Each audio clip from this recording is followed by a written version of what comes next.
Everyone, welcome to टेक्समूथ। इस video में एक बहुत ही इंपॉर्टेंट फैक्ट के बारे में मैं आपसे डिस्कस करूंगी, जो है आपके प्रोविडेंट फंड अकाउंट से रिलेटेड। क्या आपको पता है कि आप प्रोविडेंट फंड अकाउंट के अगेंस्ट भी लोन ले सकते हैं? मान लीजिए कभी आपको थोड़े से फंड की रिक्वायरमेंट हो और आपको लेना पड़े लोन, तो अगर आपको वो लोन सस्ते रेट्स में मिल जाए तो इससे बढ़िया बात आपके लिए क्या होगी? जी हाँ, पीपीएफ अकाउंट आपको लोन प्रोवाइड करता है, वो भी मिनिमल रिटर्न के साथ, और आपको कोई कोलेक्टर सिक्योरिटी भी नहीं देनी पड़ती, और इसमें जो इंटरेस्ट रेट होता है वो भी बहुत ही कम होता है। तो इस वीडियो में मैं आपको डिस्कस करूंगी यही सब चीज़ों के बारे में कि पीपीएफ अकाउंट के अगेंस्ट आप लोन कैसे लेंगे, कितना आपको इंटरेस्ट पे करना होगा, कब आपको इसकी रीपेमेंट करनी होगी, ये सारी बातें हम इस वीडियो में डिस्कस करेंगे। तो चलिए जल्दी से वीडियो को स्टार्ट कर लेते हैं। लोन अगेंस्ट पीपीएफ अकाउंट यानी कि प्रोविडेंट फंड अकाउंट। आपका जो प्रोविडेंट फंड अकाउंट होता है उसमें फंड कितने टाइम के लिए होता है? आपका 15 ईयर्स के लिए ब्लॉक हो जाता है। मान लीजिए आपको इस 15 साल या फिर 5 साल से पहले ही पैसे की रिक्वायरमेंट आ जाए तो आप पीपीएफ अकाउंट के अगेंस्ट लोन जरूर ले सकते हैं। लोन के ऊपर जो इसका इंटरेस्ट होता है वो भी बहुत ही ज्यादा कम रेट पे होता है आपका। ये लोन आप कब ले सकते हैं? 1 year from the end of the financial year in which initial deposit was made and before the end of the 5 year from the end of that financial year। ये कह रहा है कि जिस फाइनेंशियल ईयर में आपने लोन लिया है, जिस फाइनेंशियल ईयर में आपने पीपीएफ अकाउंट में फंड डिपॉजिट कराया है, उस फाइनेंशियल ईयर के 1 ईयर बाद जब आपका सेकेंड ईयर स्टार्ट होगा, उस ईयर में आप ये लोन जो है अवेल कर सकते हैं। और कब तक आप अवेल कर सकते हैं? अपना 5 ईयर कंप्लीट होने से पहले 5 ईयर तक आप इस लोन को अवेल कर सकते हैं। अगर मैं इसको एक एग्जांपल के साथ समझूं, मान लीजिए मिस्टर ए है, ठीक है।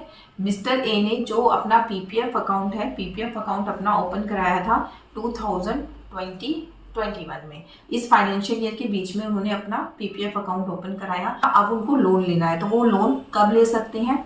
इस फाइनेंशियल ईयर के 1 ईयर क्रॉस होने के बाद, यानी कि 21-22 जाने के बाद, यानी कि 1 अप्रैल 2022 के बाद, 1 अप्रैल 2022 के बाद जो मिस्टर ए है वो अब लोन ले सकते हैं। कई जगह पे आप ऐसे भी पढ़ोगे कि आप जो है लोन कब ले सकते हैं? 3rd ईयर में आप लोन ले सकते हैं। इस तरीके की लैंग्वेज भी कहीं कहीं लिखी हुई है, बट जो लॉ की लैंग्वेज है वो यही लिखी हुई है कि 1 year from the end of the financial year from which the initial deposit was made before the end of the 5 year। मतलब मिस्टर ए कब से लोन ले सकते हैं? 1 अप्रैल 2022 से ये एलिजिबल है, ये लोन के लिए अप्लाई कर सकते हैं। और कब तक ले सकते हैं ये? इसके बाद आप 5 ईयर इसको कब कंप्लीट होंगे? 2021 के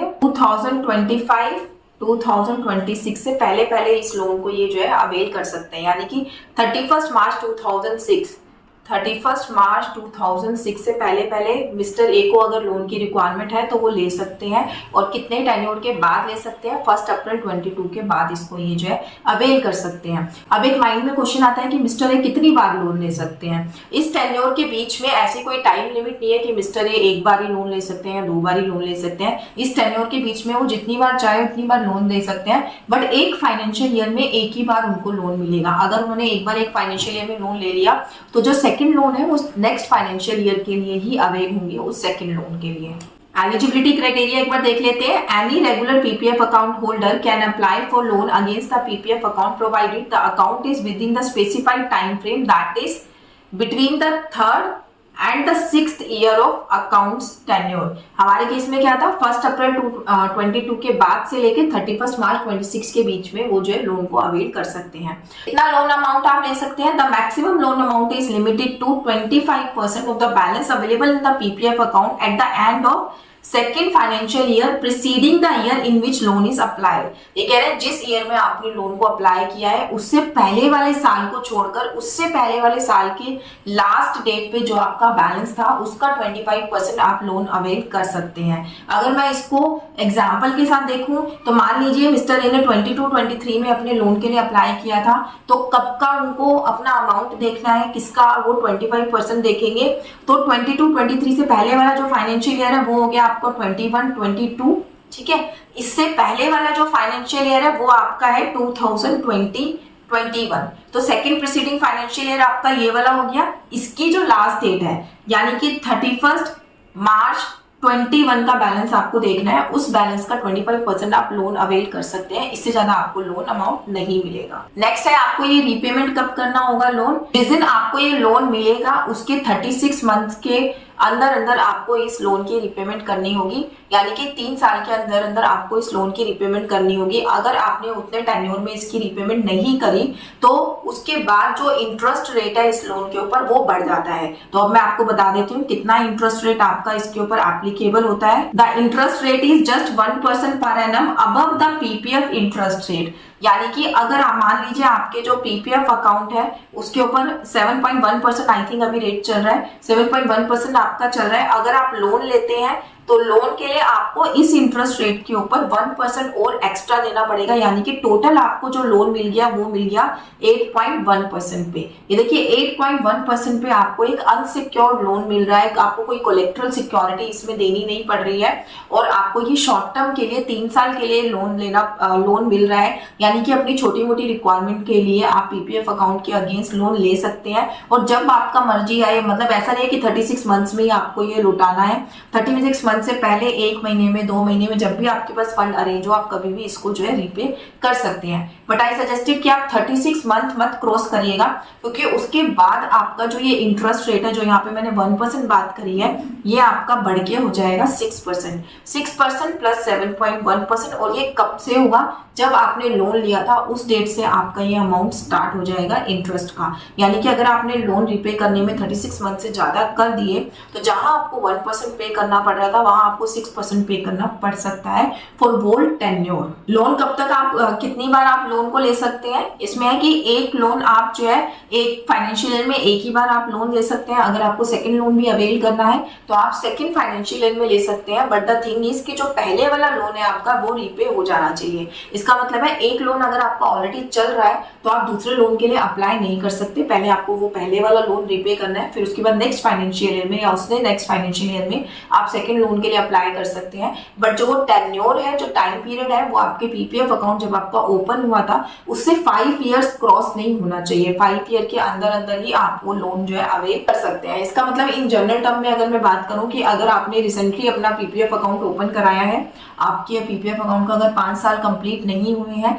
तो आप पीपीएफ अकाउंट के अगेंस्ट लोन के लिए अप्लाई कर सकते हैं। अगर आप एक बार ये 5 साल कंप्लीट कर चुके हैं तो फिर आपको ये लोन नहीं मिलेगा। बेनिफिट्स क्या है आपके इस लोन को लेने के? कोई कोलेक्ट्रल सिक्योरिटी आपको देनी नहीं पड़ रही है। यहाँ पे PPF account loan is essentially a personal loan, does not require any account holder to pledge any assets or collateral. This make it convenient option during the financial emergency. अगर आपको ये फाइनेंशियल इमरजेंसी है तो आप easily इस loan को ले सकते हैं, आपको कोई कोलेक्ट्रल सिक्योरिटी देने की जरूरत नहीं है। लो रेट ऑफ इंटरेस्ट मैंने अभी आपसे डिस्कस किया था, सिर्फ जो पीपीएफ का रेट है उससे 1% अबव आपको पे करना होता है। इसको अगर मैं जनरल टर्म में लूं तो 3 साल तक जब तक आपका ये लोन चलेगा आपको पीपीएफ का जो इंटरेस्ट मिलता आ रहा था वो आपको उस ड्यूरेशन में नहीं मिलेगा। 1% एक्स्ट्रा आपको जो इंटरेस्ट है वो पे करना होगा अगर आपने इस तरीके का कोई लोन अवेल करा है तो। एक और बेनिफिट इसका क्या है कि आपके पास ऑप्शन है कि आप फ्लेक्सिबिलिटी से पेमेंट कर सकते हैं। फ्लेक्सिबल है आपकी पेमेंट, आप लमसम पेमेंट भी कर सकते हैं, रीपेमेंट या फिर इंस्टॉलमेंट में भी रीपेमेंट कर सकते हैं। बट द थिंग इज कि आपकी जो रीपेमेंट है वो 36 मंथ्स के अंदर अंदर हो जानी चाहिए। इसमें एक चीज देखने वाली बात यह है कि जब हम पीपीएफ में इन्वेस्ट करते हैं तो वो हमारे लिए एटीसी की रिडक्शन को अलाउ करता है। एटीसी की हम रिबेट ले पाते हैं पीपीएफ अकाउंट में इन्वेस्ट करके। तो इसीलिए अगर आप इस तरीके कोई लोन ले रहे हैं पीपीएफ अकाउंट के अगेंस्ट तो वहां से अगर आप कहें कि आपको फर्दर कोई टैक्स बेनिफिट मिलेगा तो वो कोई टैक्स बेनिफिट आपको नहीं मिलेगा उस लोन के अगेंस्ट। तो ये थे कुछ पॉइंट पीपीएफ अकाउंट के लोन के अगेंस्ट। इसमें बस आपको कुछ बातें ही ध्यान रखनी है कि ये लोन आप कब ले सकते हैं।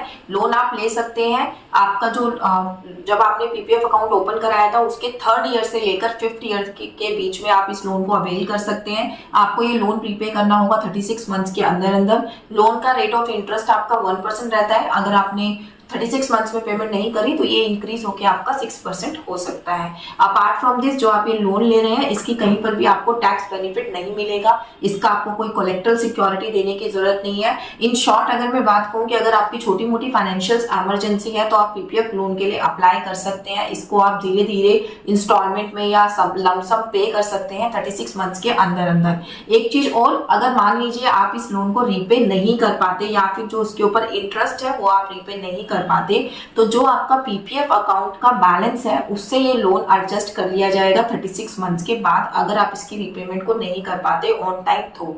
या फिर आपने अगर मान लीजिए प्रिंसिपल रीपे कर लिया, इंटरेस्ट अभी आपका पेंडिंग है, तो वो इंटरेस्ट आपका इंस्टॉलमेंट में या लमसम अमाउंट में आपके पीपीएफ अकाउंट के बैलेंस से एडजस्ट कर लिया जाएगा।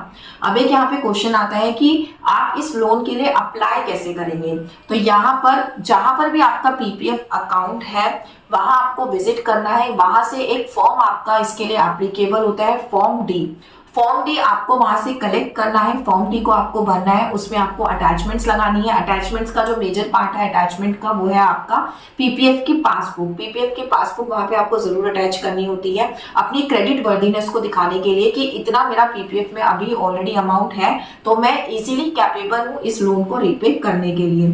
तो आपको यहाँ पे फर्स्ट डॉक्यूमेंट पासबुक तो आपका है ही, इसके अलावा केवाईसी से रिलेटेड कुछ आपके डॉक्यूमेंट्स हो सकते हैं, वो सब वहाँ पे अटैच करने हैं और उसके बाद आप वहाँ पे एप्लीकेशन को लगाकर इस लोन के लिए इस लोन को अवेल कर सकते हैं।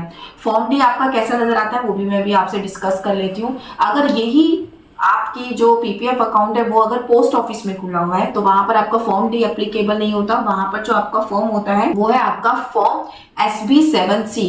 फॉर्म SB7C के थ्रू जो है आप पोस्ट ऑफिस में अगर आपका पीपीएफ अकाउंट है तो आप वहां से इस लोन के लिए अप्लाई कर सकते हैं। अदरवाइज जो आपका फॉर्म है वो फॉर्म डी है। एक SBI बैंक का मैं आपको फॉर्म डी दिखाती हूँ कि क्या क्या इन्फॉर्मेशन होती है उसमें। बड़ा ही सिंपल सा फॉर्म है, 3-4 चीजें उन्होंने उसमें पूछी हुई है, जस्ट आपको वो भरना है और डिपॉजिट करा देना है। देखिए बहुत ही सिंपल सा फॉर्म है, मैंने स्क्रीन पे खोला हुआ है। यहाँ पे आपको ब्रांच का एड्रेस लिखना है, I wish to take loan from public provident account number आपको मेंशन करना है, कितने रुपए का आपको लोन अप्लाई करना है वो करना है।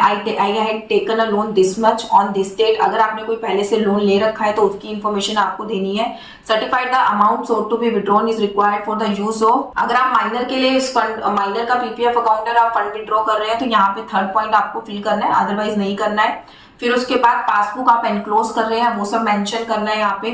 फिर ये वाला पोर्शन आपका जहाँ पे आप अप्लाई कर रहे हैं वो लोग फिल करेंगे। फिर उसके बाद आपको यहाँ पे अपना कितना अमाउंट आपने अवेल करा है लोन का वो सब मेंशन करना है, आपकी रेवेन्यू स्टैंप लगेगी। जस्ट ये देखिए मेरा कहने का मतलब ये है कि फॉर्म बहुत छोटा सा है, इस फॉर्म को भरकर आप इस लोन के लिए अप्लाई कर सकते हैं। तो इस वीडियो के थ्रू मैंने आपको बताया कि अगर आपके पास कोई इमरजेंसी आ जाए फाइनेंस की तो आप पीपीएफ अकाउंट के अगेंस्ट लोन अवेल कर सकते हैं। आजकल most of the tax payer का पीपीएफ अकाउंट तो होता ही है क्योंकि सब लोगों ने पहले एटीसी की जो रिबेट है उसको अवेल करने के लिए पीपीएफ अकाउंट अपने ओपन कराए थे। अब क्या हुआ है न्यू टैक्स रेजिम में क्योंकि इसकी रिबेट नहीं मिलती है तो अब इन्वेस्टमेंट पीपीएफ अकाउंट में थोड़ा कम हो गई है, बट फिर भी इन्वेस्टमेंट के पॉइंट ऑफ व्यू से नंबर 1 ऑप्शन पे आता है हमारा PPF account. Thank you so much for watching this video. अगर अभी भी आपने हमारे चैनल को सब्सक्राइब नहीं किया है तो सब्सक्राइब कर लीजिए और इस वीडियो को शेयर और लाइक भी कर लीजिए। अगर इस वीडियो से रिलेटेड कोई आपको क्वेश्चन है तो आप कमेंट बॉक्स में डाल के पूछ सकते हैं। Thank you so much.